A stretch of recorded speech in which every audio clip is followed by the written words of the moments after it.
You're listening to Between Two Bridges, a business-to-business podcast.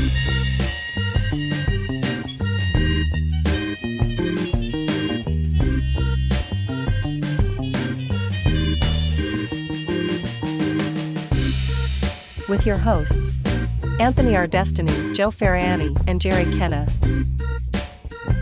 Interviewing entrepreneurs, business operators, and investors. This episode of Between Two Bridges is sponsored by Paymark Payroll. Payday is the most important day to your most important people, and payday is made easy at www.payyourpeople.com.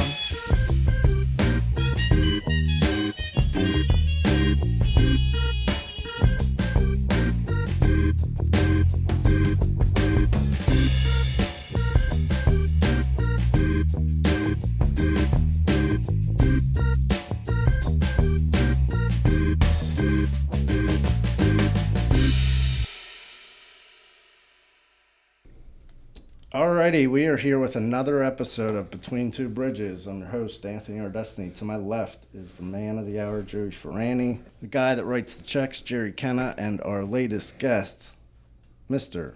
Brian Marra. Hello. Hello. How are you, sir? Good, guys. How are you? Not too bad.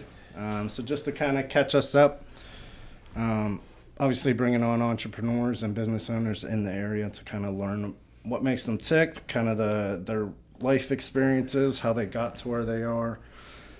So just from the bio sheet, obviously son of Jerry, could you talk about him a little bit? My father. Yeah. Great man. Yeah. What's he do? Well, my father, he's been in logistics his whole life. Okay. Worked for many different trucking companies and currently works for a broker. Oh, nice. But my dad's been in sales his entire life. Got to be good at sales for logistics. Right? Oh, yeah. No, he's taught me a lot. He's taught me a lot about sales and marketing and mainly how to read people and adjust your way of doing things around them. Okay. Yeah. Okay. Yeah. And Carmela? She's a saint. She holds the family together. She comes from a strong, solid roots of Italians. Okay. Yeah. So Mara's Italian? We're 100%. Yeah. But my mother, she holds the family together. Still has the Sunday dinners and brings favorite recipe? You gotta have something. Well, my grandmother who made all the pasta and sauce. My mother has duplicated her ingredients and making the sauce and the pasta. So, yeah, we still get that on a Sunday, and it's a Sunday treat. Yeah. I grew up in Highlands. Graduated from Highlands. I did. Graduated in 1997 from Highlands High School. Okay, so it's before cell phones, right? You know what? It was right. You had a beeper right there. So I did have a beeper, yes, and transitioned into the bag phone, and then eventually had the Motorola Flip. The bag phones were legit. Yeah. Like you really knew somebody was on top of it. And they worked everywhere. Yeah. Yeah, they were amazing. Better than today's phones. Yeah, exactly. And then what do we do for fun these days? These days, I'm really trying to master the game of golf. Oh. Yeah, so I've been Joey, can you help him? playing a lot. Oh yeah. I've been playing a lot. Where do you normally play? My league's on Thursday nights at River Forest. Okay. Yeah. Yeah, so I getting real serious. Took 7 years off. I've been in the league since I was probably 19. Took 7 years off to coach T-ball. Yeah. And then became very active with my kids in sports and cheerleading. And so not to miss their practices and games, I gave up the things I enjoyed to. We might have to edit that out. I don't Yeah. think I'm going to let my wife let me take 7 years off to do those things. But I know the game is not where I want it to be right now, and that's a big part of it. But you know what? As a father, you don't want to miss those times. Right.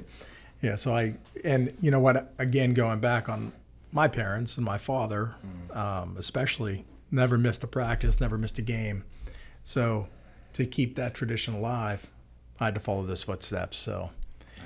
Yes, and now my kids have to live up to it. Yeah, there you go. I wasn't going to be the one to break that streak, No. Just kind of the elevator speech. So it says here, President at Marra Enterprises, Inc. Yes. So Marra Enterprises was created we incorporated back in 2001. Okay. And so I'm going back many years, which doesn't feel like it. It feels like yesterday I was signing those papers, right? But so we incorporated our company. We've always had businesses under Marra Enterprises. So Marra Enterprises was the parent company, and then we had, I don't want to call them spin-offs, but small other little companies underneath that. Yeah. So graduated in 97, started this in 2001. What'd you do after high school? So after high school, I come from a family that preached about going to furthering your education, go to school, get a good job, and the company will take care of you, right? Yeah.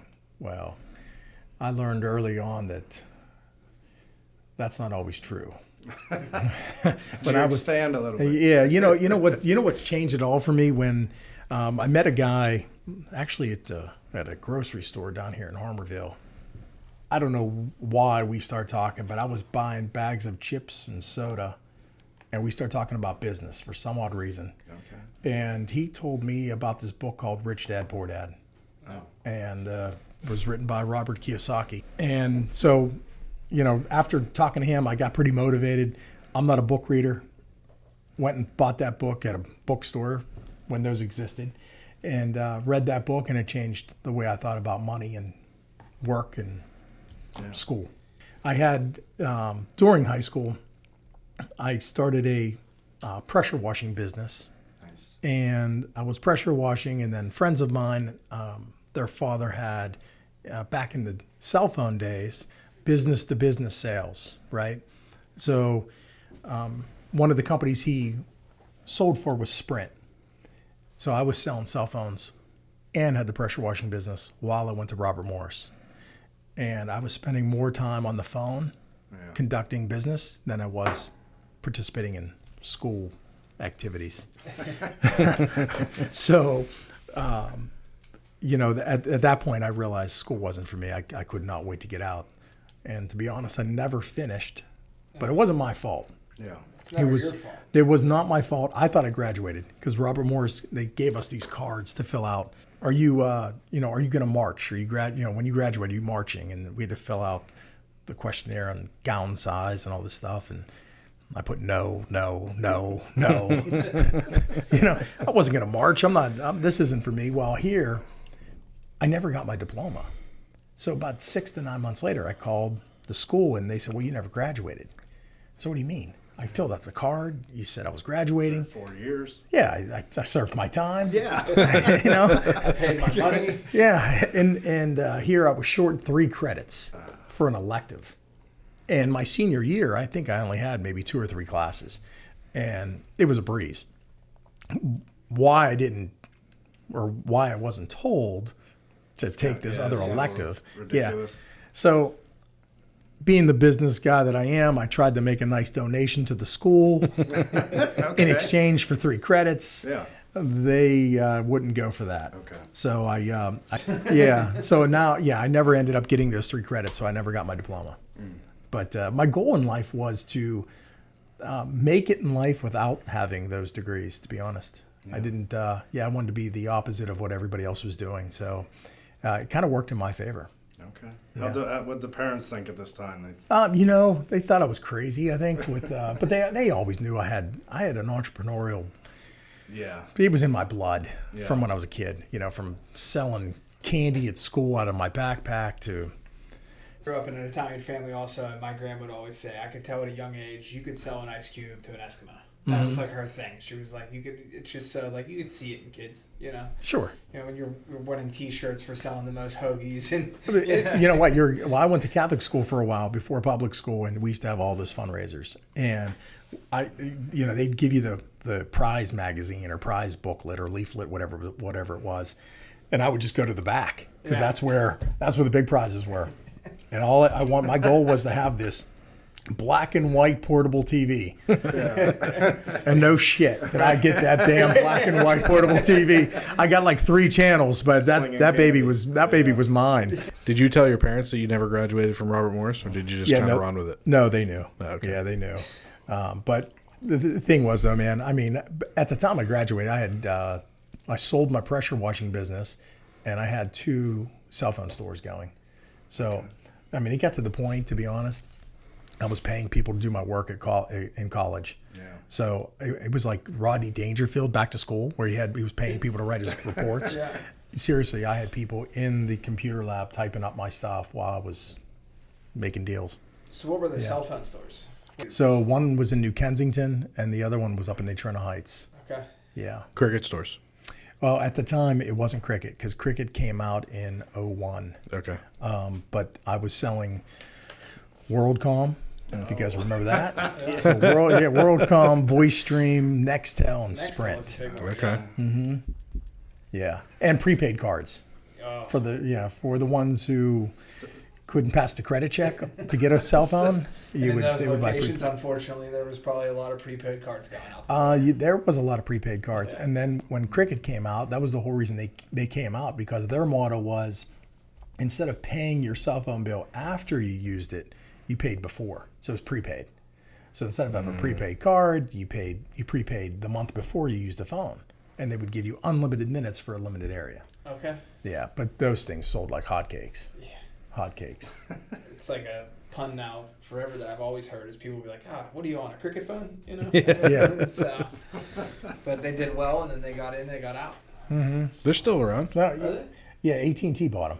Okay. Yeah, about a year or 2 after I sold my stores. Yeah, because we didn't get residuals off those, and then when AT&T bought them, then the residual program came out, and they paid you retroactively for all the phones you sold that were still active. Oh wow. So the guy who bought me out reaped the benefits of all the phones we sold for years. Yeah. Well, he's not sitting at this table, so. No, he's Maybe we can get him. Yeah, you know what? He's a badass guy. Yeah, you would love to talk to him. So, I recently found out that there's a big difference between Natrona and Natrona Heights. Growing up in that area, did you experience that at all? Yes.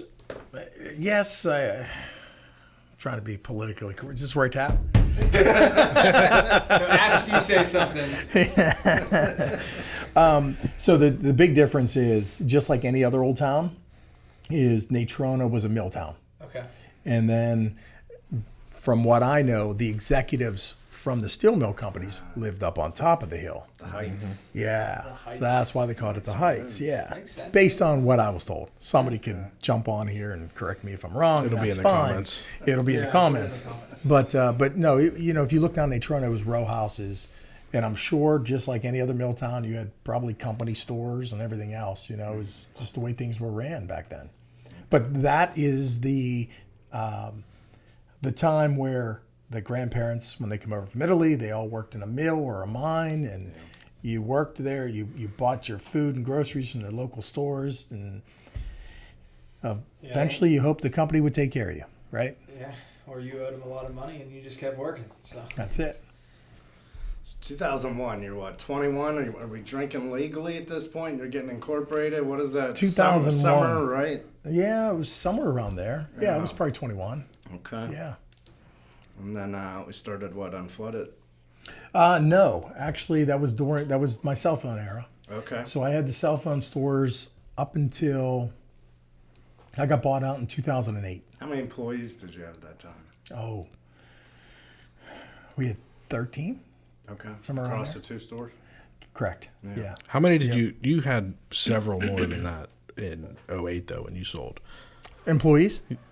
stores? No. I had 2. Oh, you only had 2 I stores? only had 2 stores, and the only one that his name was Bruce that bought me out. The only one that he was interested in was the New Kensington location, because it was I think it was the 3rd busiest cricket store in the Pittsburgh market. Okay. Yeah, and I think he owned the number 1 store and the 4th, and the second one I think was corporately owned. Yeah, so he was after mine. So, but you know what? He was after my store, but it was at the time where other carriers, we called them the grade A carriers, Verizon, AT&T, they started coming out with unlimited plans. So here in my mind, I'm thinking, all right, well, why would anybody want a Cricket phone Yeah. if they can go with an AT&T or Verizon phone, get a wider coverage area, and have unlimited minutes? So in my mind, I thought Cricket was Dying. Yeah. So it was either sell while the irons or strike while the iron's hot. Yeah. Sell while it's good or ride it out. Well, that was one of my mistakes because it was, yeah. And at that time, Cricket was offering me 2 or 3 of their corporate stores because they wanted out of the retail. They didn't want to manage them. They wanted store owners to take them over. Okay. So I was offered these other stores and I didn't take them. And yeah, so if you guys were going to ask me a question on one of my biggest regrets, and that was it. That was one of them. We just crossed that out. Yeah, you crossed that. So, Yeah, that was one of them. you talk about that decision a little bit. Obviously, there's finances involved, but you're probably talking about changing your whole life, right? You've been in this business since high school, and now you're talking about cashing out. What, in 08? Yeah. Yeah, you know what? I didn't have a plan. Yeah. And Well, that was the worst part because I was 28, 29, and I didn't have a plan. I didn't have a mentor. I didn't have anybody to talk real business with, you know? And So what we do? We go to Vegas or like? no. just got all No, I this just, money? no. You just hung I out? didn't. I actually, like I said, I was Married at this point? Yes, I was. Yeah. Okay, So married that and married with my daughter, and she was, I don't know, 2, and I think my son was on the way. Yeah. So it was a tough decision because my wife and I worked together at the cell phone stores, and Is that where you met? no, we actually grew up together. All Yeah, right, so yeah. we've known each other since we were 11. Okay. But we worked together, and our thing was we wanted her to be a stay-at-home mom. Yeah. So I had to be the breadwinner and the provider, so it put a lot of stress on me. So when I sold the cell phone stores, it was the greatest time and worst time of my life because I had no plan. You know, I had nothing that was in concrete in front of me, but nobody ever has anything concrete in front of them. But at least you would still have some sort of plan. I didn't have a plan, and I was just. And you asked me the question. I didn't go to Vegas, but what I was doing, I was buying some real estate, and I was trying to get into the flipping world, and that was great and all. We bought some properties, held on to them for a little while, but still wasn't my passion. Yeah. You know, and I was still trying to figure out who I was and what I wanted to do. But that eventually went into, 08, 09, we had the economy tanked. Yeah. And since my dad was in trucking, we were talking about starting a trucking company. Was it doing well in that time, or did the Trucking industry? Yeah, was it? So as we were talking and Yeah. trying to put this all together, the trucking industry was going under all across the board. Yeah. It was a big fallout. Yeah. So here I am trying to start a trucking company, and Not the best. everybody else is going out of business. Yeah. Which, Hard yeah. to get funding. Yeah. Well, yeah, of course it would have been, but yeah, it was a tough time. But I did end up buying a small packaging store called Going Postal. Okay. It was a franchise. I was actually running out of options, and I thought, all right, well, I'll just bring this in. At the time, eBay was a thing where people didn't really sell their own items online themselves. They would bring it to a resale location. I whatever remember you wanna those. call it. Yeah. So the corporate store down in Zephyr Hills, Florida, they were killing it. I mean, they were making a killing on these small packaging stores. It was kind of like a UPS store, and they were making a killing on it. And I got into it, and I realized this just wasn't for me. And That's always tough when you put your chips down on something and you're like, I'm not too interested in this. yeah, This sucks. it doesn't have the return I want unless you own it's like buying a Subway, right? Yeah. The Subway does great, but financially you need to own 10 or 15 of them. Or otherwise, you're Right. just buying yourself a job. That's all you do is buy yourself a job. Yeah. So it was weird because I didn't know what to do, and I'm, saying my prayers and begging for help from the other side. And one day a guy walked into my store and said, "Would you consider selling me your store?" I'm like, oh, yes, yes. I had a poker face. Yeah. But No. yeah. But yeah, within a couple months we worked up a deal and he bought it and I sold that store and I didn't know going back on not knowing what I wanted to do. I'm lost, not once, but twice. I'm lost on where's my life going to take me, right? And 30 at this point? somewhere around there, yeah. So a friend of mine had a janitorial business and he says, "Why don't you get into textile cleaning carpets, cleaning upholstery, that kind of thing." Yeah. He says, "Look, I have a massive account." He says, "Look, I can sub you out $100,000 worth of work right now." And I'm thinking, all right, that'll be a great start. I'll get in. I already know money will be flowing. So I didn't know anything. I've never cleaned a carpet or upholstery in my life. So I'm like, all right, fake it till you make it. yeah, till you make it. Here we go again, right? So I heard about this one store that or a distributor down in Pittsburgh that sells to carpet cleaning companies. So I went down there and said, I want to get into the business. And I said, so I need a machine, I need a truck. And he started showing me all these little floor, like these little called slide-in units, right? They're on the showroom floor. And I look up on the wall and there's this poster, this big ass truck. And I said, well, how much is that one? You know, and he said, well, we've never sold one of those. I said, well, I'll be your first one. So he said, well, you've never been in the business. I said, yeah, I know, but I'm going to make this business huge. And if we're going to do big accounts, I want a machine like that, you know, we're not, you know, we have unlimited cleaning capacity, right? Because this thing would hold, you could actually clean, you could set up 14 guys on this truck to clean upholstery in movie theaters. Yeah. So I'm like, those are the accounts I want. Yeah. You know, I don't want to go to, you know, Sally and Susan's house and clean their carpets. I want to clean commercial stuff. So clean up after the dog or something. So I ordered that truck. It was 3 months out from having that truck. He says, well, we offer carpet cleaning school. We have a carpet cleaning school here in classes. So I started taking those classes and I don't know, maybe the second day of class, I'm standing outside waiting for this class to start, whatever. And I'm just standing there and I see this guy pulling in, I don't know what he had, a Mercedes or an Audi or something. It was a really nice car. And I said, oh, is he in our class? So the one guy I was talking to said, yeah. He said he was sitting in the back of the room yesterday. I said, all right, well, I'm going to sit next to him. So I sat next to him and, you know, just making small talk. I said, well, what is it that you do? And he said, well, I'm in restoration. I said, what's restoration? What's that all about? And he said, well, he says, we do fire and water cleanup for insurance companies. I said, oh, well, I know if you want to make any money, you either have to build the government or build the insurance companies because those are the ones with all the money, right? Yeah. So through small talk with him, I found out that there was a company in Lenexa, Kansas that teaches you how to run a restoration company. So jumped on a plane and went to Lenexa. Said, I want to start a restoration company. So they welcomed me with open arms and teaching me all this stuff. And so not only did I go 1 week, I went back 2 weeks later for the next class and did it all over again. And then found out there's companies throughout the United States that teach you how to dry structures.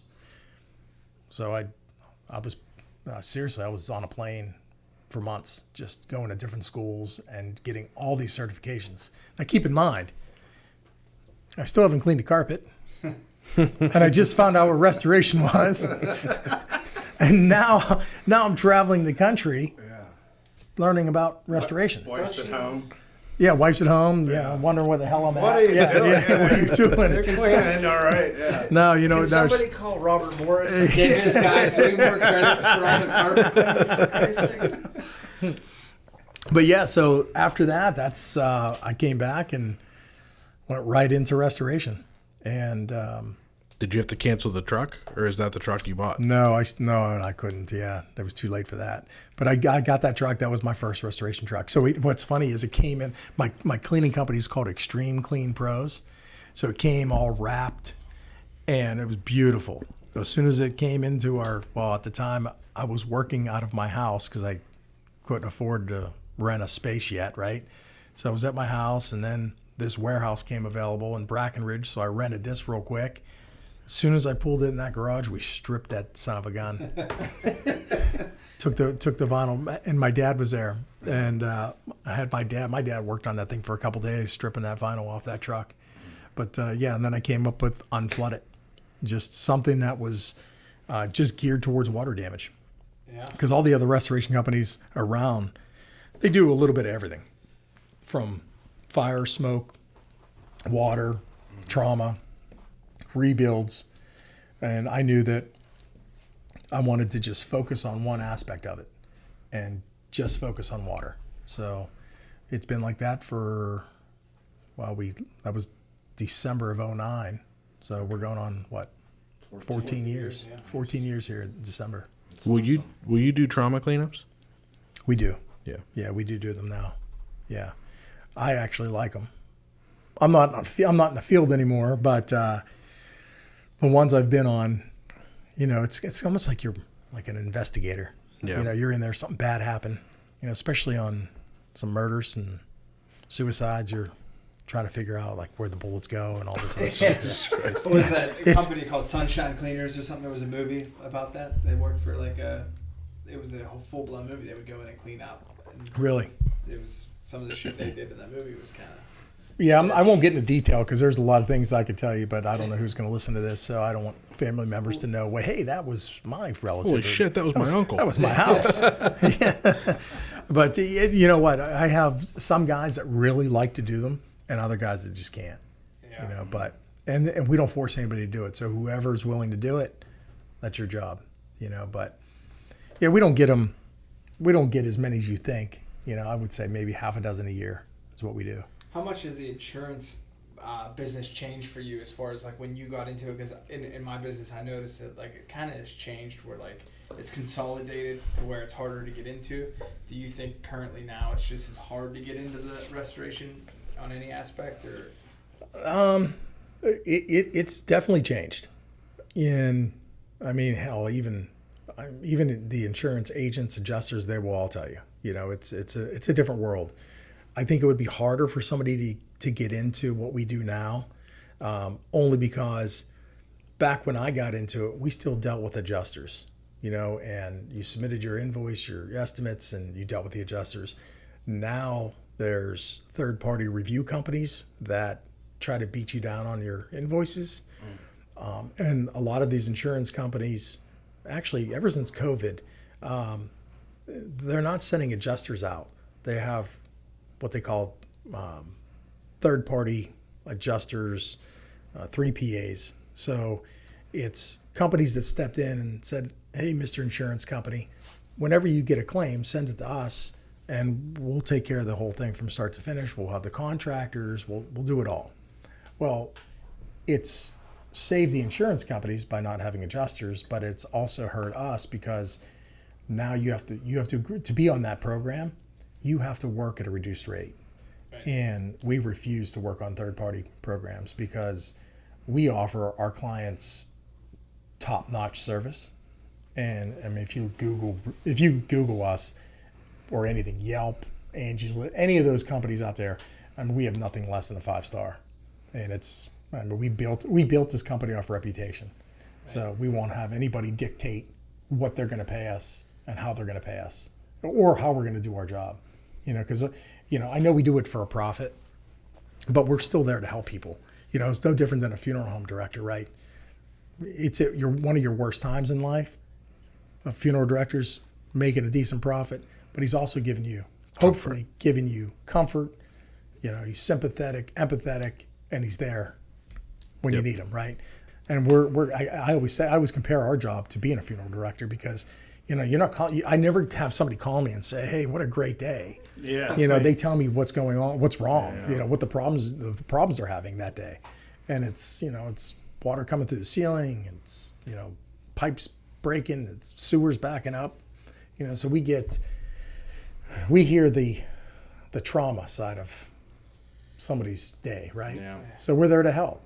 And that's what we do. So we're getting paid to perform this service, but we're also there to make sure that our customers are comforted and we're going to get their home back to normal faster. That's a unique way to look at it. I've always looked at tow truck drivers like that. No, no one ever calls a tow truck driver. It's like, hey man. Great news. Yeah, or sees one. Great news. Sees the repo guy. When you see the tow truck. Whole show's just about people's reactions to them. Yeah. Yeah. Yeah, right. Yeah, they don't call the tow truck driver and say, hey, great news, my car is running perfectly today. I think I'll have you pick it up for a I little got to bit. work, and my tires are still full of air. Let's see how it tows. Let's just take it down the road. Tell me how it feels.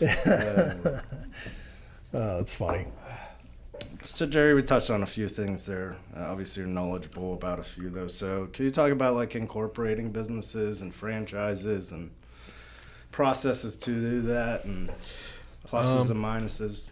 Well, we can talk about, Yeah. so, I work with Brian, obviously, and we talk a lot about how you're structured. And it's a way, are you okay talking about that? Yeah. Okay. It's a way that I actually recommend a lot of my clients structure things with kind of a parent company, and especially if they have several business ventures underneath. A lot of entrepreneurs, it's not about having one business and being done, and we'll talk more about your multiple business ventures, but the structure that you have with Marra Enterprises, and then underneath Marra Enterprises you have Unflooded, and it provides you an opportunity to have multiple companies that all roll up into one tax return. It limits liability between the different companies, so that you don't have one company that, if one company gets sued, you have a little bit of protection between them. You also have the ability to spin off a company and sell it.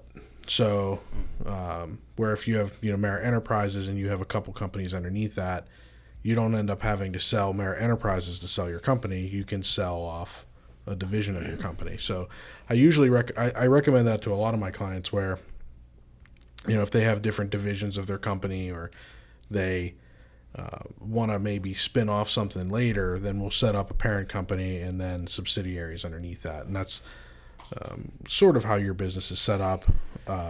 It is. I could probably do a better job at that. If I had to restructure, I would actually own more businesses that sell or offer the services that, for instance, my restoration company uses. One being, I guess we can just talk freely here, right? Yeah. You're good. So, for instance, I think you're talking like synergy between companies, so you could almost sell your business. Yeah, from, like, but I'm looking at. Here's the thing: people are always looking to take you out, right? Yeah. If you have something, somebody else wants it, Yeah. right? So, in the event something could happen, or God forbid something does happen, everybody's sue crazy. But if the entity that they're suing doesn't hold any assets, there's nothing there for them to take, right? So, for instance, the restoration company mainly has equipment, That big truck. lots of trucks, Yeah. lots of trucks, and and you're talking hundreds, if not thousands, of pieces of equipment that we use to dry houses and structures. Well, if I would set up a rental company that actually holds all the equipment, and then when we do a restoration or mitigation job, that mitigation company, Unflooded, rents the equipment from the rental company. Oh. This way, Unflooded doesn't own any assets. So then I can protect the company that way in the event there's a lawsuit. Right. So if you can have separate companies that hold assets, or hold all your assets, and then you rent them to the company that's performing the service, the company owns nothing. Yeah, you see that a lot with like fleet vehicles. Yep. Companies will set up like an enterprise to rent the vehicles to the company, and then that way, if something does happen, it's covered. Yeah. Sure. I actually have a client that, and I'm not going to name the client, but I have a client that has a business where they have a lot of staff, and one of the ways that when you have, they at this point they only started a couple years ago. They're up to like 65 employees, And they're very forward-facing clients and employees. The employees are trusted to be in and out of people's homes and businesses, and so there's risk there, and they're driving a lot, right? So one of the things that we did to kind of mitigate that client from risk of, a car accident, somebody gets hurt, or one of the employees gets majorly hurt, or something like that, we set up a staffing company. So the actual business has no employees. Mm-hmm. They pay outside services, pay like subcontractors to their staffing agency that has all the employees in it. So it reduces that risk to the main company if somebody gets caught stealing or anything like that, or if there's a big workers' comp claim, a big unemployment claim. Somebody gets run over and somebody gets killed in a car accident, you can literally dump that staffing company and start over again. Mm-hmm. Just put it out of business. It doesn't matter. They have one customer and it's the main business. So by doing it that way, you can mitigate risk just like the leasing agency. And then to your point, if you have companies that are horizontally integrated, meaning they're complementary to each other. Yeah. You can set up multiple companies that are underneath that parent company that pass business between each other. I recommend that a lot to people, and I think that kind of gives a segue to your newest business venture. Mm-hmm. You kind of spread into plumbing. Yes. And more specifically, emergency repair plumbing, not new installation, because new installation doesn't usually come after a flood, but emergency repair plumbing. So I don't know if I jumped the gun, but no, that was good. It's a good segue into that. Yeah. So do you want to tell a little bit about how you decided to go into that and Sure. what you did? Because you brought a whole new business to the Pittsburgh market, so you kind of made a pretty big splash in the last few months. Yeah, we launched. It's a franchise we purchased back in the beginning of the year, but it's called One Tom Plumber, and I can't take the credit for that.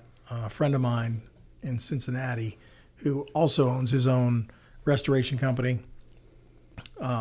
started this franchise, and the reason for it is, in our line of work, in our industry, we get leads, hot leads from insurance adjusters, insurance agents, and plumbers.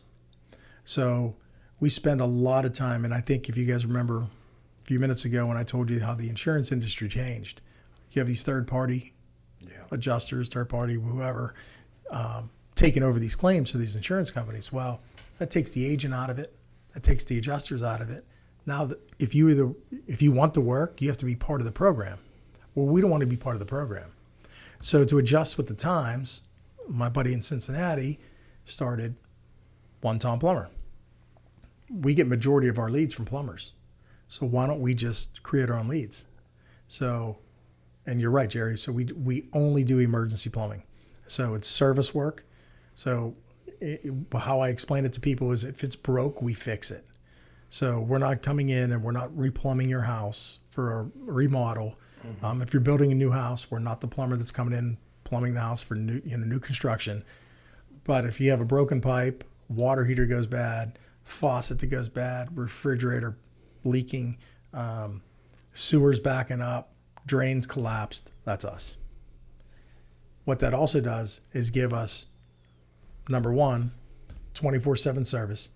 So in the event that your water heater goes at 2 a.m, and it happens all the time, you call us. We don't have an answering service. We actually have our employees answering the phones.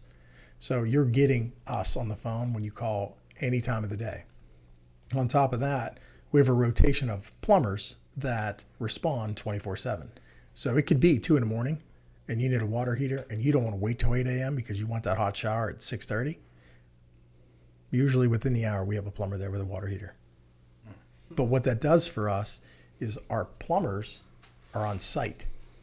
Because a lot of times homeowners don't even know that water damage is even covered by insurance, or even think about calling their insurance. They just think, okay, game room's wet, we'll put a fan on it. Well, at that point in time, the plumber says, this is way more than just putting a fan on it. You need a restoration company. A lot of people don't even know that companies like me or like what we have exist. You know, obviously I didn't either, right? So, but yeah, they don't even know companies like us exist that just go in and dry out structures. And, you know, people have asked us many times over the years, well, we don't have that many floods here. Yeah. Well, we don't. I know our name is called Unflooded, but we're not just after the torrential downpour rain, because 90% of the time those aren't covered by insurance anyway. But what we do see a lot of are broken pipes. You know, between the supply line to that commode and the supply line to your ice maker on your refrigerator, almost daily, we get a call for a pipe bursting like that. And it doesn't have to be in the dead of winter. It doesn't have to be in any time. It happens all 4 seasons. And I'm sure you're going to see more of it too, because like the actual, I've done a lot of soldering in my life. I don't feel that PEX is going to hold up over time like solder. I mean, they say it will, but like 10 years from now, you're going to see a lot of fail. Plastics fails, you know. I don't know. See, I have my thoughts on that. Yeah. And because, you know what, though? PEX takes a lot to burst. It takes a lot. And now with all these pro press fittings, and let's put it this way, I have yet to see any of those fail or burst. The Pro Press? Yeah. I just think like with the refrigerator movement, like people can damage it easier, I think, than copper. Like no, because you know copper bends. Copper doesn't get along well with other metals. So if you have brass and copper or whatever else, maybe just touching the copper. Do you ever see the copper lines that are turning green? Yeah. Well, eventually there's going to be a problem. But you know, for me, I'm a big believer in PEX. I love PEX. I'm not a plumber. I might own a plumbing company, but I'm not a plumber. But I know what I see in water damage, and we've never seen PEX fail. Yeah. You know, the thing is, with PEX has I can't remember the pressure rating on them, but I'm sure if we Googled it, they probably can hold up to 10 times the amount of pressure as copper. And you know, when pipes freeze, for instance, they don't usually break where they freeze. It's let's say you have a hose bib sticking out this wall, right, and it's 0 degrees outside. The hose bib's going to freeze, and when that ice forms in the pipe, it actually puts back pressure on the water that's in that pipe. So it actually increases the pressure in that line the whole way back. And you'll have a burst pipe maybe in the middle of the house, but it froze out here. That's because of the pressure it's exerting on that pipe. And it obviously is going to burst at the weakest point, right? See, I'm not a plumber either, and I just am around a lot of old guys. So, like, they'll tell you, like, oh, yeah. Well, so that's where I drive my information. Well, I'm getting older now, too. So I can agree with a lot that they say because as you get older, you resist change. So when you're brought up with that one thing over and over, you just think that's the best. That's because that's all you've ever known. Those Pro Press tools are slick, though. Oh, they are. They're just big bucks, like $3,000. Yeah, somewhere around there. And I'm like trying to hook up one press, and I need like 4 fittings, and I'm like, I really want it. I just can't justify it. Call one Tom. I'm gonna call we have a bunch. You guys will hook up vacuum presses? Yeah. But they are, and it makes a great repair. It's quick. Good to know. Yeah, don't have to worry about catching the house on fire. Yeah. I don't know if you could give away the secret, but it seemed like the problem was these third-party adjusters. You had talked about cutting them out. How did you become your own answering service? So, like, how did you pull that off? So, well, maybe not answering service, but what we've, just to go back, you asked me about the question about getting into the business today versus when I did it. Those companies weren't around. So we had plenty of time to build a name for ourselves. Yeah. There's a lot of agents and adjusters that refuse to use that program because they know the contractors that are going to show up. Oh. Okay. You know, we still pride ourselves on image. I mean, our trucks are always clean. Yeah. Our equipment is clean. Our guys come We have company uniforms, tucked in shirts, collared shirts, clean cut. You're getting a better product, Right. But we pride ourselves on that, and image is everything, and just even the way all our guys communicate with our clients, it's always on a professional level, and then before you know it, we end up being friends with 99% of the clients we work for. Yeah. Nice. A lot of local. Like, what's your coverage area? With unflooded, see, here's the thing. We don't just show up when we're done. There's days of drying. So to be efficient, we can't be driving 2 hours every day just to monitor, because we monitor as the project is drying. So we monitor the days that the equipment's on site. Every day we have to go and check moisture readings in the material we're drying. We get the psychrometric readings, which is the measurement of how much water's in the air, right? So every day we have to do that. So if we have to send a tech 2 hours away every day, that's 4 hours of wasted productivity, right? Right. So we don't just have a team or crew that just monitors jobs. So if we can keep within a 1 hour radius, we become more efficient that way. Yeah, because we see in the area, you see trucks all the time. With Davis, Panhandle, they're like, these guys are traveling miles to do what you're doing. Like, well, they do have hubs, and they'll have guys that live in the area. So our guys don't take our restoration trucks home, but companies like that, those guys will take their trucks home. No different than our plumbing company, right? So we have plumbers all over the city. So we cover 4 counties with plumbing.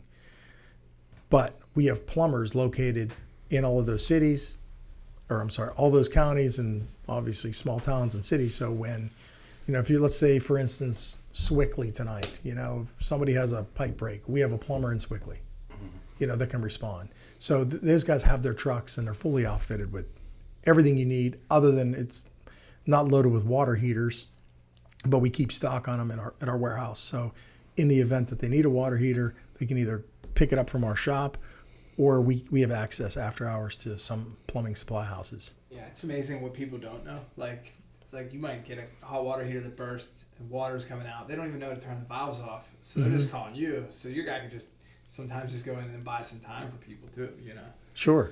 You wouldn't believe how many times they call and they don't know how to shut them off. Right. Or when we tell them how, the shutoff valves don't move because they haven't been shut off since the tank was installed 20 years ago, Yeah, that's funny. Yeah. There's a world out there that people just don't have common sense. So.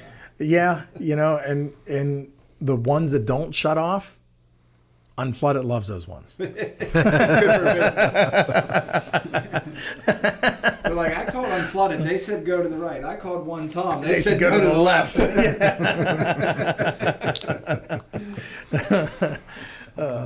Like, I've kind of followed it along from the beginning. Like, when one Tom came out, because like you see these pink plumbing trucks, and I'm like, and I kind of knew you a little bit before, and I'm like, I think he's lost it. I think he's definitely lost it. So I called Jerry and I said, Jerry, is everything all right with Brian? You were like, kind of filled me in on the backstory about what was going on, and I was like, that's genius.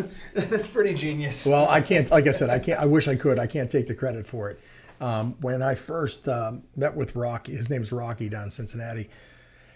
First time I met him, when he got into the plumbing business, we were at a trade show, and I'm like, what the hell's a plumbing company doing here at the restoration show? Like, who the hell's going to buy a plumbing company, And the second trade show, ran into him again, and we were talking, and he started laying it all out for me on the revenue that his restoration company's making from all the leads that the plumbing company creates. I'm like, oh my God, I should have done this a year ago when I saw you. So after that, I was gung-ho, like, we got to do this. Pittsburgh market was open, and I wanted to bring it back to Pittsburgh. So yeah, the plumbing company's booming. I mean, we just had another plumber today, so that'll give us 7. And keep in mind, we launched in March 15th. And yeah, our biggest hurdle right now is finding trucks. Vans are tough unless you want electric. Yep. Vans are tough. Yeah, it's amazing how many electric ones are sitting on the lot. Yeah. Well, 125 mile range doesn't do anything for anybody. Until you put weight in it. Yeah, then when you're down to 80, 85. Correct. Yeah. And we drive more than 75 miles a day. The electric's not going to work. Yeah. I mean, I need a new delivery van, and they're like, well, this will work. And I'm like, now, what am I going to do? I'm going to have the guy stop halfway through the day. Yeah, and charge. To sit for an hour, hours. Yeah.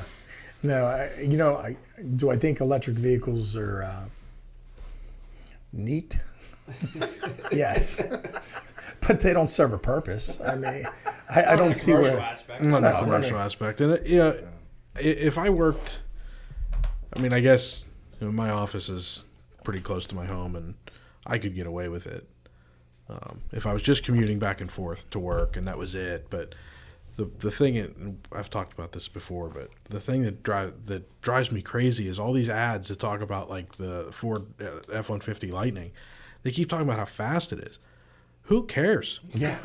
You can't tow anything. You can't haul anything. Yeah. You got like a 80-mile range with a trailer on it. What the hell's the point of a truck? So it's fast, cool.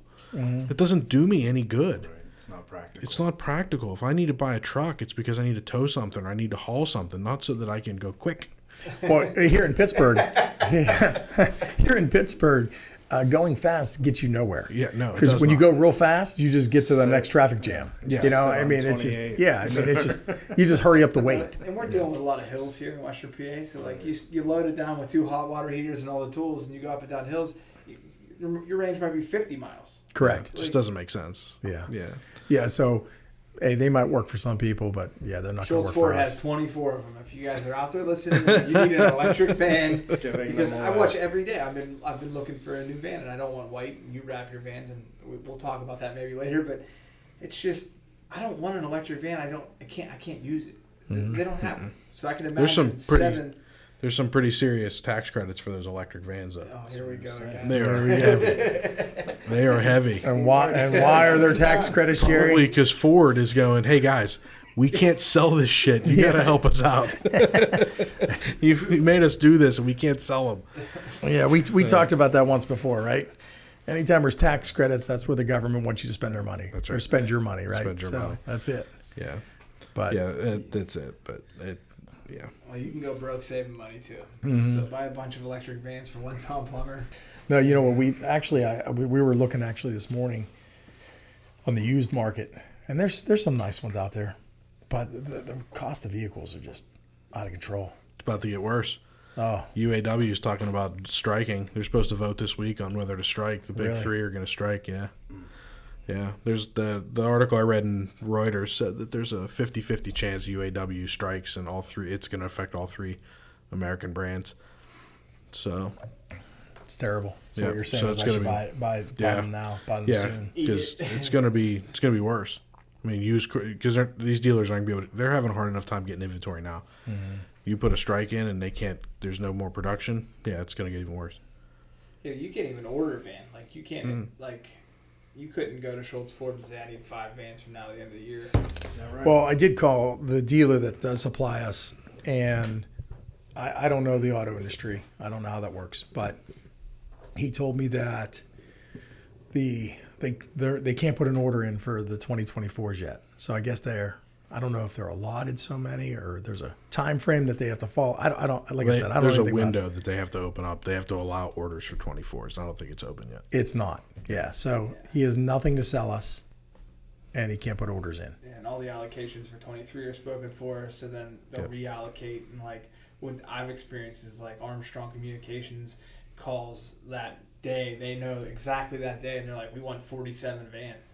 Mm-hmm. It's like, well, they've already used all their allocation. So yeah. Well, with Amazon coming out, yep, like they are, and started their own delivery service. I mean, they eat up the vans like crazy. Yeah. I mean, they have who knows how many thousands, hundreds of thousands of vehicles out there every day. Yep. So how many are wrecked daily? Yep. Right? I mean, I know what our company sees in little dents and dings, and I can only imagine what Amazon sees in damaged vehicles. But the thing is with them, they need to get they got to replace that truck with another one right away. Mm-hmm. I mean, so how many extra vehicles are they sitting on that they can put it right in, right on the schedule for the following day? So I think they suck up a lot. I mean, if I was a manufacturer, I would want that account too, right? Right. It keeps guys working nonstop. So you're making a lot, maybe 5-10% profit on manufacturing that truck for Amazon, but you have 100,000 to make. right? It Yeah. just keeps everybody moving and grooving. Yeah, I mean, they actually went through all the major manufacturers, too. The only one that Amazon I have never seen drive is a Chevy van. Is that Which is right? kinda Well, interesting. Yeah, You now, know, now that you say that. You know, it's Yeah, funny. Ram I Ford. have a buddy that works at a Chevy store, and he said of all the vehicles that he can sell, one of the hardest ones to get are those Chevy vans. Those Chevy vans, you can't get them. Apparently, there's some production issue with the transmission where they can't get the transmission, so Chevy literally can't build them fast enough. And he said that if he were to get one of those Chevy vans that they haven't changed since like 2002, that they're exactly the same. Yeah. He said, if I get one on the lot, he's like, I'll have guys from 4 or 5 states away calling me immediately. I'll take it. I'll give you a deposit right now. I'll take it. He said, they can't keep them. New or used. Yeah. Cannot keep them. Yeah, I know we're in the market for a van, and it's just been, I just can't stomach paying. Like, I think I bought my van for like $31,000 brand new, and now it's like $61,000. And it's the same van. It's not like there's anything special. Yeah. You know? And they need to just go back to the old days. Wind up windows, no AC, get the LCD screen out of it, and just dumb them down and sell them for $20,000, and they could sell as many as they want. Like, I'd buy 2 at that price point, but like you got to start thinking more logical at 60, 65,000. Yeah, it's a lot. I mean, I know what we're paying for our trucks, and like I said, we can't buy them fast enough. We just got 2 new restoration trucks on the Chevy chassis. They had 5 that they were bringing in, so we grabbed 2 of them. But now, if we wanted to order more, it'd be a year for those restoration trucks. Are hard. You know, these outfitters aren't building them like they used to because they didn't sell enough of them, and they're making what sells, right?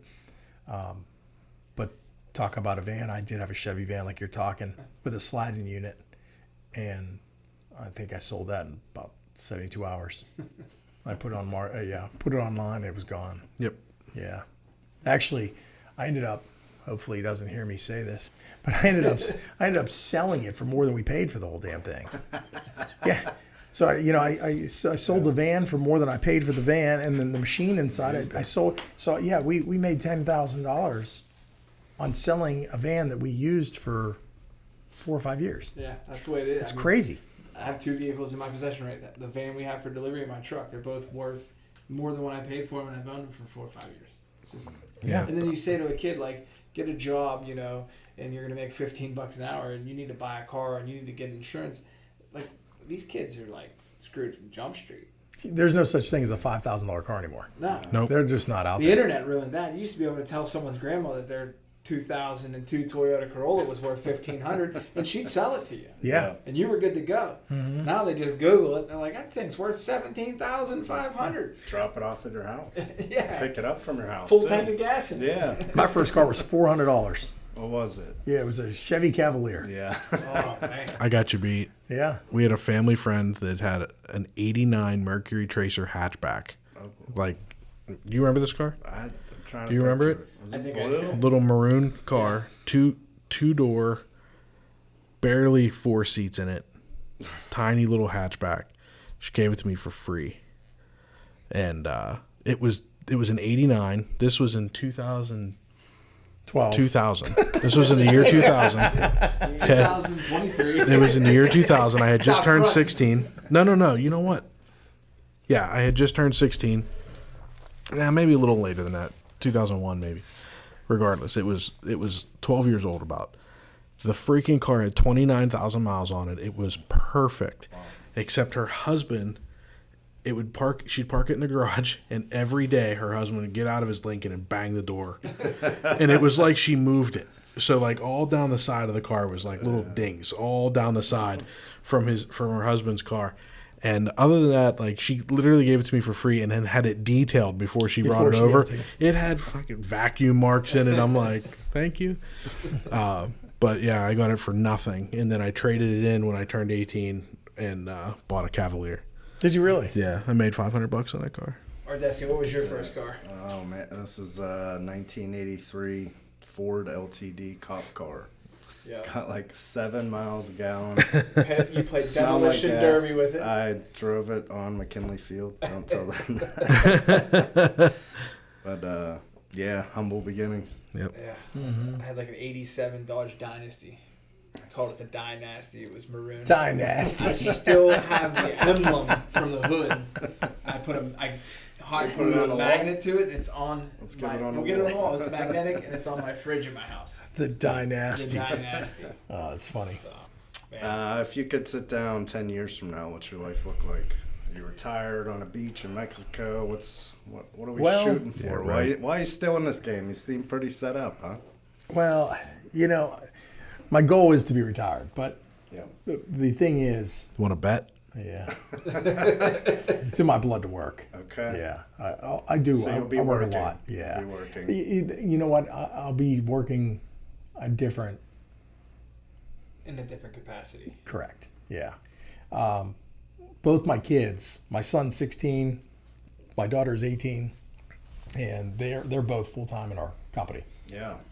I know you're probably thinking, all right, wait, he's 16. How's he full time? No, Jerry knows some breaks and things, right? So no, but my son, he does the virtual school Yeah. where 3 hours a day or 15 hours a week, no matter how you do it. So I told him, like, just knock out 15 hours in one day, right? Just bear down, Yeah. do it all in one day, and then you're free all week. But no, he does his 3 hours a day.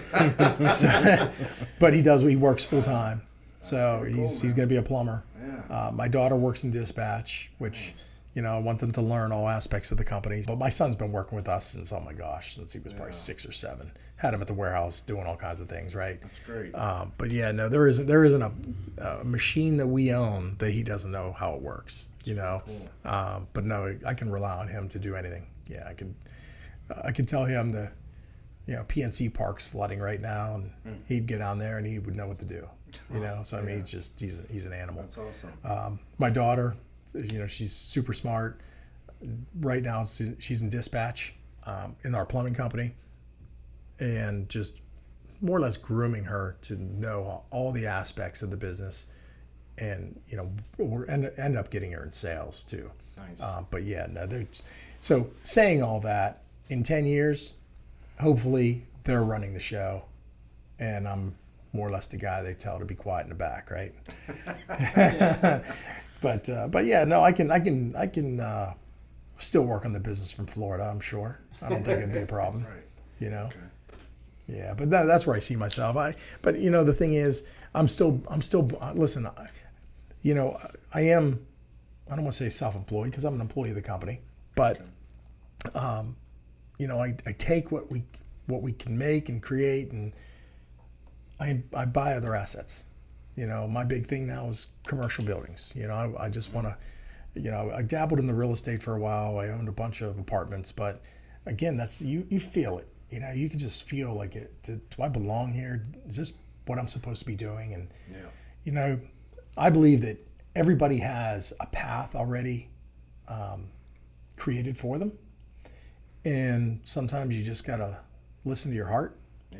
Because why you're here, we won't get into religion, but I'm a religious guy. But I think if you listen to your heart, you'll hear the plan that was laid out for you, right?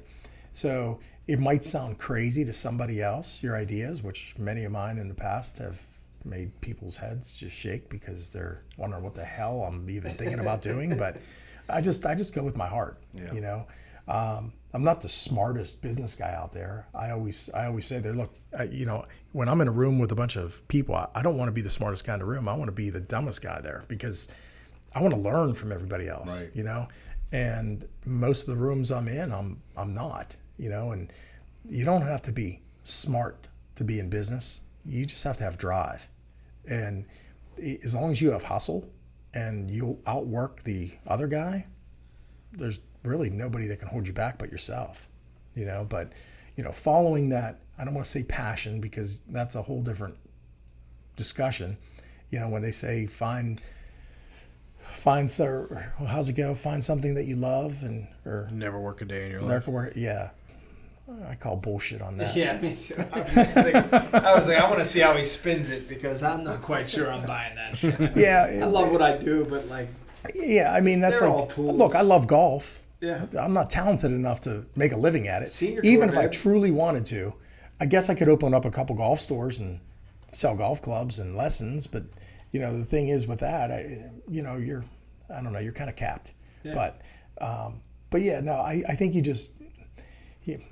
can when you're where you're supposed to be if you just listen to your heart and feel that gut feeling, I don't know where I was going with that, but yeah, so I guess knowing where I'm going to be in life. So yeah, but like buying commercial properties and buying other assets, the key thing is, and I don't care if you just have a regular 9-to-5 job. If you concentrate on investing in assets, and it could be anything from, and having a good investment strategy to, whole life insurance to buying rentals, commercial properties. When you start getting your money working for you, then it's like having not only one job, or 2 jobs, but 3 jobs, because then you just keep having that money keep working for you. And like I said, you can do this on a 9-to-5 with a regular, if you don't have the guts to go out on your own, you can invest in those assets that are going to pay you back. Yeah. But as long as you're smart about it and you keep buying other assets with the profits that these assets are currently creating for you, the sky's the limit. But, a lot of people want the shiny new car and the big house and sorry, Jerry, am I talking about you? but yeah, fans. If you can put that off until later in life and start building assets when you're young, oh man, look, I'm going to be 45 years old. If I would have had that advice way back when, I'd be a whole lot further ahead than I am now. Yeah, I think it's so funny that you say that because like everybody, I think at 40 thinks that. You're like, oh shit, you bought a car you probably couldn't afford. You ran up a cell phone bill, you ran up a credit card bill, you partied, you did all these things, and you're like, I wasted so much time. And then you have kids, and you're like, no, I've wasted even more time. So like if you're just 20 and you made $500 a week, and you were smart with that 500, you could have changed your life. Like you're probably not sitting in this room. You're probably just 10 to 20%. Yeah. Right. Put it away. Yeah. Build it up so you can buy that asset. Right. So do your kids have any ambitions to want to go away to school? Are you going to force them to go Oh away no, to school? no. They're both full time. Yeah. Yeah. No. See, and that's smart too. Like, why make Well, them the yourself? thing is, everything we just talked about is the discussions I have with my kids. My financial advisor came in and met with my kids this past week, getting them all lined up with, but I did buy both my kids some whole life policies when they were small. Mm-hmm. But now they actually see how compounding interest works. Yeah. And they're like, oh my God. Like, why? You know what they said? Why don't they teach this in school? Right. Because school doesn't create wealth. School creates workers. Employees. Right. School creates employees. School is the curriculum, and I don't know if somebody listens. 3 credits at Robert Morris. if somebody's listening to this and you want to correct me, put it in the chat. The school curriculum was written by Henry Ford, and it's all because he wanted to create factory workers. Yeah. And if you look how school is structured, it really is just that. Right. You have a certain time you have to be there. Yeah. Bell rings, right? And that was back in the day. The whistle went. Right. Same difference. Yeah. You get to punch out for breaks. You get your breaks at school. You punch out for lunch. You get another break. Don't want you to think and then too you go much. home. And then you hear the bell ring or the whistle, and you go home. It trains you to be a factory worker. Right. And really the curriculum hasn't changed at all. It's still the same way it was back when I was in school, and I'm sure the same way it was when my parents were in school. Same thing. But yeah, no, you have to, and they force you to go, right? So you don't have that option of not going. Obligated. Legally obligated, yes. But if you have somebody that you can talk to, and to be honest, Google is the biggest educating tool there is, right? You can learn to do anything with a click of a button. you know? Throw ChatGPT into the mix, and you can do anything you want. And look at their company structure. It's unlike anything we've ever seen before. It's totally opposite of what Henry Ford has going on. Mm-hmm. You know, they cater to their employees. They appreciate them. There's no bells. There's no schedule. They kind of have a different structure than any other company we've ever seen. Yeah, they have arcades. They have baristas, or whatever you want to call them, and Deliver dry cleaning right to the office. yeah. You know what else is interesting about Google and their hiring? So when I was in school, we had to do a report on some Fortune 500 company, some big company, stock publicly traded, and I did Google. And one thing I learned when I was doing that I had to put in the report is that their hiring at that time, they always hired above their median, meaning if the median education or qualification of their employees was an MBA, they had to hire at least an MBA or higher. They would never hire below their median. So they always were improving their employee base. Well, about a year ago, I think, Google announced that they are no longer requiring a college education to get a job. They killed it. They killed the whole project because there's so many kids now that are leaving college buried in debt, unable to make decisions like let's start a business because they have to get a job because they have these massive student loans they have to pay off. Mm-hmm. They can't buy a house. They can't buy a car. They can't do anything because they're paying thousands of dollars a month on hundreds of thousands of dollars worth of student loans, and they're buried. They can't function. So I think Google is one of the companies that has started this wave of, hey, you know, maybe we don't need to be forcing everybody to go to college. Maybe there's another route. And I think that there's, you know, and I'm sure you can see it in your hiring for both of your companies, there is such a lack of tradesmen now that trying to find, I mean, it's just, and it's good for you probably in the sense that it's made the cost of getting any of these services done through the roof. Mm-hmm. Because, you know, plumbers are hard to come by, electricians, mechanics, any of these trade school types jobs, there's nobody doing the work anymore. Yeah. You know, and it's a shame because when we went to school, I felt like they would teach, like you'd meet with your guidance counselor and tell them like, I want to go to trade school, and they almost made it sound like, well, if you're going to trade school, it's because you're stupid. They talk down on you. 100%. You know, it's because it's the dumb kids go there, the misfits go there, and really, right now, they're better off than kids who went to college because they're starting school right away. A lot of these guys are charging $50, $60 an hour or more without the college debt, you know, and they didn't have to wait 4 or 5 years to start. One thing my financial advisor showed my kids and some of the younger guys that work for us the other day was how much money that they have to put away or invest every month. Mm-hmm. And it was very little. I'm talking a few $100s. And what they will have in 4 years in their investment portfolio versus what a kid is coming out of college with. Kid coming out of college is $50,000 to $100,000 in debt Or more. and they're $50,000 to $80,000 in assets. Yeah. I mean, it's the old question, would you take $1 million today or a penny doubled for the next 30 days? Yeah. You know, like finances, people don't teach it enough, you know, like you said, like it's that structured of like, they can't know too much. People can't know too much. Right. Because if they know too much, they'll turn on us.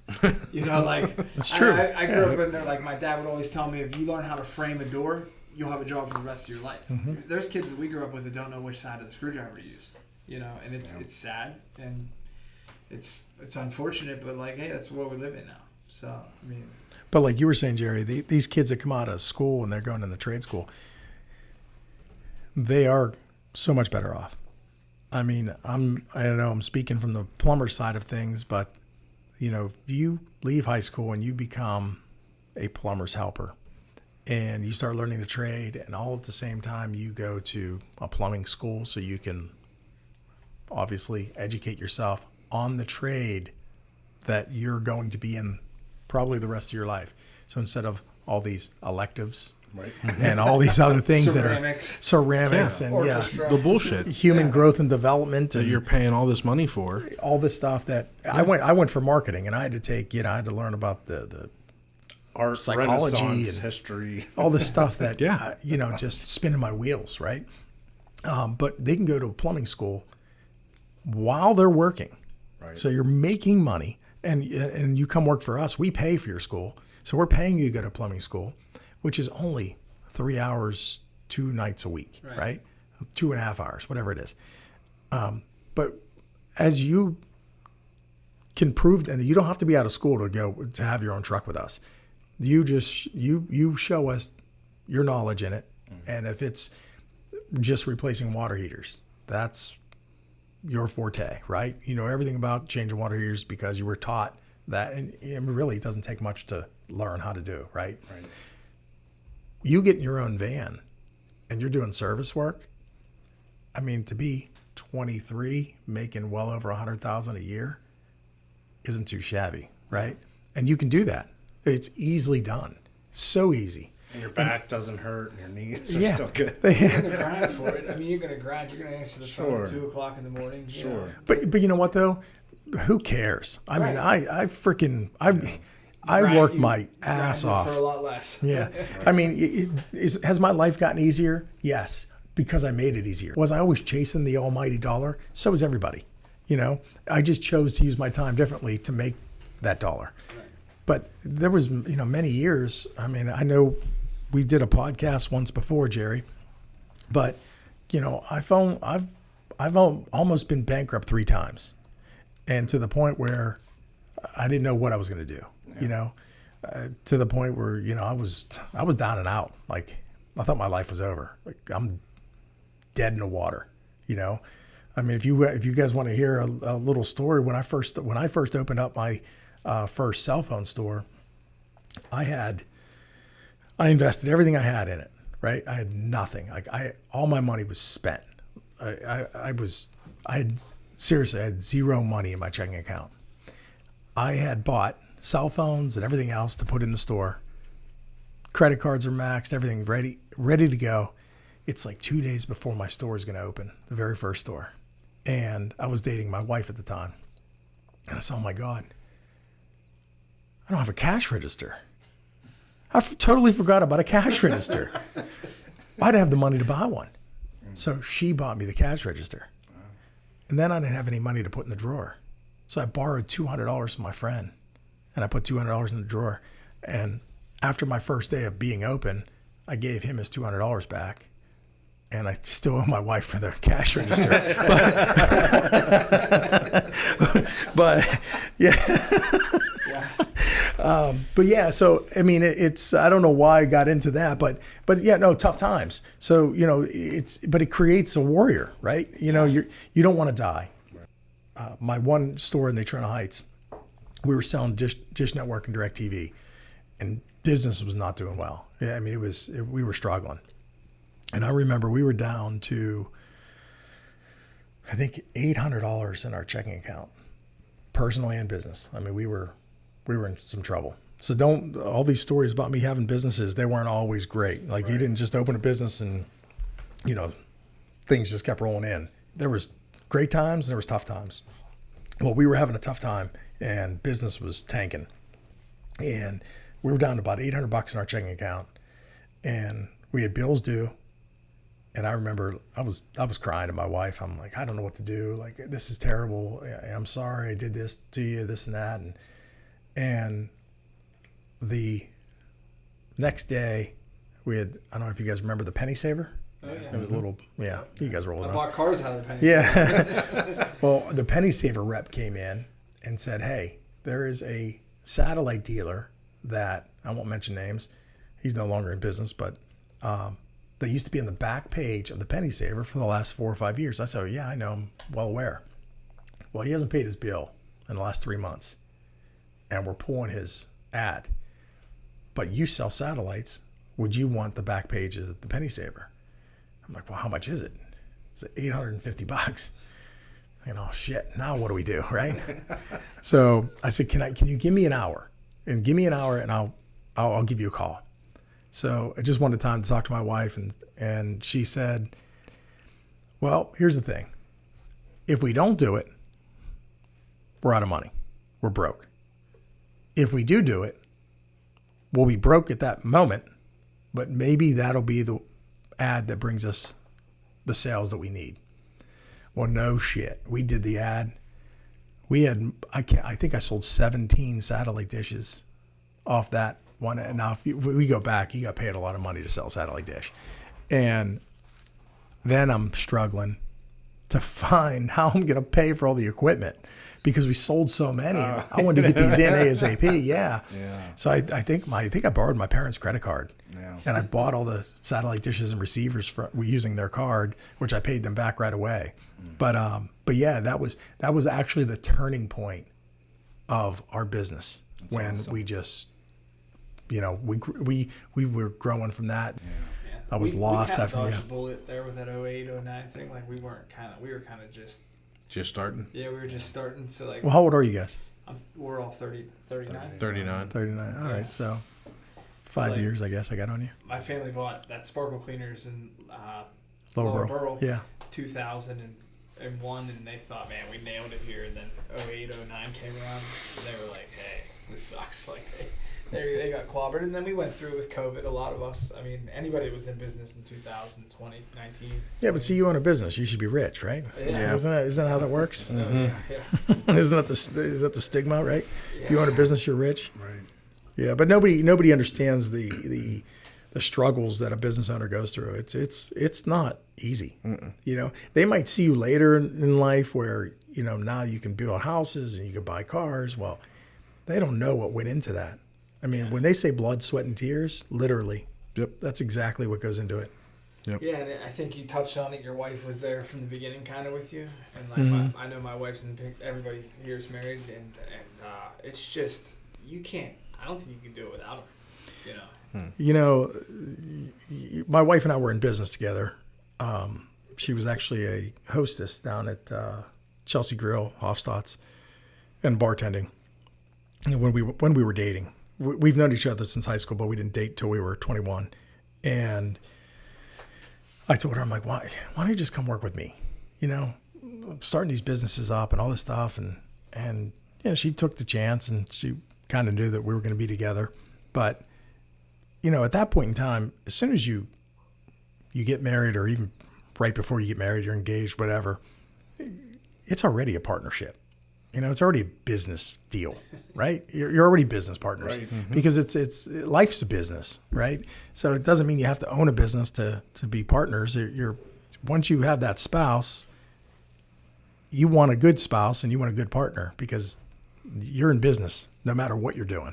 And then to own a business itself, you have to have a good partner, because they're the ones that are going to give you moral support the whole way through, right? I mean, that takes a lot of moral support to even make all this work. But to have a good partner, to have somebody that's going to be by your side and believe in you and support you and root you on, that's huge. Yeah, it's huge. We talk about this kind of being like a therapy for us and like the people listening to like hear those stories about how like life is not always easy. Keep pushing, you can get to the other side. But like your partner in this, your wife or your significant other, they become your therapist, because mm-hmm. you'll say things to them that you won't say to anyone else at like the darkest hour. And then in the morning you just walk out that door and you're like, we're going back after today. And without that conversation the night before, man, sometimes I don't know what the options would be, Mm-hmm. So. Yeah, you kind of brought up a point there, because and I'm sure most of you have experienced this being in business, but the panic attacks. Mm-hmm. You wake up in the middle of the night and mm-hmm. you're just shaking uncontrollably, and and I'll be honest, recently when I bought this plumbing company, things are going good. Life is good. Things are great. And now I felt like I went backwards, and this plumbing company cost me a lot of money, and to dish out that kind of money, like holy shit. Yeah. Everything I've been working for, now I just invested into something else I know nothing about, right? I had another freaking breakdown. Like, can't breathe, just shaking uncontrollably. And she's seen me done it before. She knew exactly what to do with me. But, laid me down on the bed and, like seriously, you just shake out. But see, those are the things people don't see. Right. And people don't even hear you talk about because it's not something you bring up to other people. It's not a good conversation piece, right? Yeah. But it happened. So it happened to me even at, 44 years old, where I thought I had everything under control. And now it's like I just took another leap. Yeah. Well, I think other business owners that are early in and spectators often think that it's just an uphill climb. And as things get good, they stay good. And it just gets better and better and better and better. And it's just not the case. I mean, you can really easily, lose a client or have some sort of economic downturn or something like that, and all of a sudden you're on top of the world and just the floor falls out from under you, and the stress and anxiety and everything that goes along with it, it's hard. And I think we sit and talk a lot, the two of us, and bounce ideas off of each other, and we've said before that we can have a conversation that is hard to have with people that just have a W-2 job, because it's, we'll complain about something that most people would be like, fuck, you're blessed, man. Like you're complaining about that. But it's like, to complain about, we have so much work, I got to figure out how to manage all this work. We got this new client, it's big and this and that. And, to everybody else in the world, it's like, what are you complaining about? But you can talk to another business owner, and they're like, all right, so you're going to hire somebody. You need to set up better systems and processes, and do this and do that. And it's a discussion that we have that you can't have just anybody. And I think that's the whole reason we launched this podcast, is that there's people out there that may not have that support. May not have those other business owners around them that are a little bit ahead of them, because and I actually think that is a blessing and a curse, because you're 4 or 5 years older than me, and there were a lot of times over the last, I don't know how long I've known you, 10 years or so, that I've been like, man, Brian's doing this and doing that. What am I doing wrong? But you're 5 years ahead of me, right? You're talking your first, Marra Enterprises was in 2001. I was a junior in high school. So it's hard sometimes to be like, okay, wait a second. In 5 years from now, I'm set up pretty well. In 5 years from now, I'm going to be there or better. Like, just relax, keep working, you'll get there. But having that support system around you, I don't know that everybody's that fortunate. So I think that's kind of the idea of the podcast, is that, give somebody something to listen to be like, oh shit, man, that's what I'm going through, is what he said he went through 5 years ago, and he weathered it. And, maybe somebody that's got $800 in their account and is like, I don't know what to do here. I think, do I shut it down and just go get a job, or do I keep going? And, maybe that story motivates somebody or gives somebody the inspiration to be like, okay, all right, let's take a minute and regroup, and we can get through this. And I think that's kind of what we want to do here. Well, absolutely. And, the thing is, what do they say? Show me your friends and I'll show you your future, right? Yep. So if your friends aren't better than you, and I'm not saying that in a way that most people look at it. Ahead of you, but you might have somebody that's really good in good in accounting, right? You might have somebody that's really good in starting a business. You might have another guy that has, knows investments, right? Surround yourself with people that know what you want to know, and learn from them. But if you're the smartest one in the room, just going back on what I said before, you're in the wrong room. You have the wrong friends. If your friends are the ones that are, all they want to do is call you up to go to the bar that night, that's the wrong friend. We all have friends like that, and we need some friends like that too. But those aren't the friends that are going to be that guy. Yeah, those aren't the friends that are going to propel you. It's friends that are sitting in a conference room here, studio. At almost 9 o'clock on a Monday night. Yeah. Those are the people you want to surround yourself with, Yeah. right? Where you can bounce ideas off of. And when you have those friends, and when you that hill you were talking about climbing, and the floor gives out, you walk off that cliff that you didn't know that cliff was going to even be there. Those are the ones that can help you. Those are the ones that are going to throw you the rope, right? Because I've been down that cliff before. Right. Grab this rope. I know a shortcut, right? Those are the friends that you want. Yeah. So those are the ones that you want to be bouncing things off of. I was raised to, and it's an old Italian family. You never talk about money. Well, I didn't learn about money until I started talking about it with people that knew money, and then it's like, holy shit. Why didn't anybody ever tell me this? Yep. And I didn't really start learning things till my late 30s, to be honest. I really didn't even know this stuff even existed out there, in investments and compounding interest and all. You heard people talk about it maybe here and there, but you didn't really dive in. Right. But to be young, early 20s, and to be able to talk to people that have been there, done that, that can guide you in a way that you could be set up for life. I think seriously, anybody in high school or just graduated, go talk to a financial planner. Yep. You go talk to a financial advisor. Those are going to be because it's so. And you guys know, it's hard to say, okay, what path am I going to take in life, right? Which road am I going down? If you can have somebody outlay that path, and you stick with that plan and stay on that path, you'll be so much further ahead. And even if you have the 9 to 5, even if you're a W-2 employee. They say it's not how much money you make, it's how much you keep. That's what they're saying. Take a percentage of that and put it into an investment. Put it into an asset, money generating machine. That's where it gets easy. But to your point, Jerry, you're right. You got to surround yourself with like-minded people and ones who have been there and done that, so that they can guide you along the way. Yeah, I think it's kind of funny. Like, if you would talk to 5 of our teachers in high school, none of them would think we'd be sitting in this conference room right now. Hey, my guidance counselor told me I would be a garbage man. That's what he told me. Yeah, no faith in me, none. But Well, this was a good time. Yeah. Thanks for having me, guys. This is a perfect first episode with the guest. Well, I appreciate it. This was good. I appreciate being your first guest. We'll have to do this again. Yeah. Absolutely. Yep.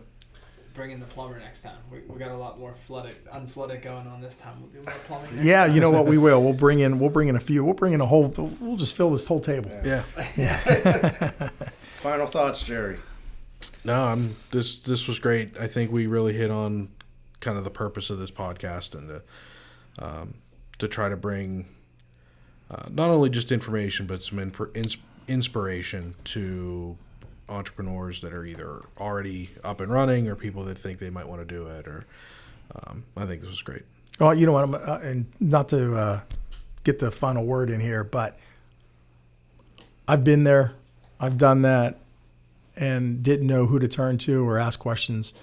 So if any of your listeners out there ever want to reach out to me, I would be happy to give them advice. Appreciate that. Because I hated being in that position where I didn't know where to turn or the first call to make to find out what I should do or what direction. I'd gladly offer that because, you want to help the ones that are, behind you, and I'm willing to do that. The real ones. How do they get a hold of you? So if a guy just graduated high school, how to get in touch with you? Well, website. I was going to put my email, or I was going to put my phone number out there, but just send me an email. You can send it to Brian, BRIAN, at unfloodit.com, and that's BRIAN, UNFLOODIT.com. Nice. Yeah. There you go. Send me an email. Yeah. Or reach out on the chat that's wherever this post. Comment I'll be in touch. We'll get in touch with Brian. Yeah, absolutely. That's another episode of Between Two Bridges. Thanks, everybody. Thank you, guys. Thank you. Thank you. Bye-bye. Thank you for listening to Between Two Bridges, a business-to-business podcast. Find and follow us on your preferred podcast streaming platform. Like and subscribe, and leave us a rating and review. You can join us socially on Facebook, Instagram, TikTok, and Twitter. Yes, we still call it Twitter. You can email the show at info@betweentwobridgespodcast.com. Until next time, make it till you rake it.